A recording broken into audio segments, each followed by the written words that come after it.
भएको छ। म छातीमा हात राखेर भन्छु, तपाईलाई अहिले पनि पुराना राजनीतिक दलले परिवर्तन गर्छन् भन्ने विश्वास छ भने सबै भोट तिनलाई दिनुस्, हामीलाई चाहिँदैन, सबै दिनुस्।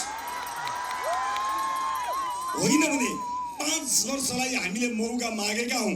5 वर्ष स्थायी सरकार देखाएर थिति बसाल्छौं, देशलाई विकास समृद्धि विकास निर्माणको बाटोमा अगाडि लिएर जान्छौं। नागरिकले महसुस हुने गरी नागरिकको सेवक भएर काम गर्छौं। गर्न सकेनौं भने तपाईकै पार्टी जिन्दाबाद, तपाईकै नेता जिन्दाबाद।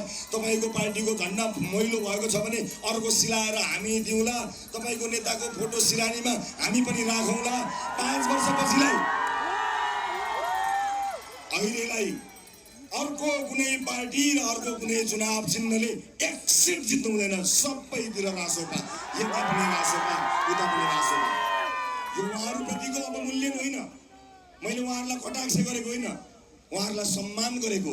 किनकि इतिहासको त्यो कालखण्डमा देशमा परिवर्तन ल्याउनको निमित्त पुराना राजनीतिक दल र नेताहरूले ठुलो त्याग र तपस्या गरेका छन्।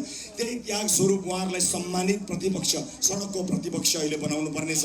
एक पटक हामीले मौका पाउनु पर्नेछ। म यति भन्न चाहन्छु। हस्, यहाँहरूको भव्य उपस्थितिका लागि धेरै धेरै धन्यवाद। चितवनले देखाएको यो माया निरन्तर रहिरहोस्।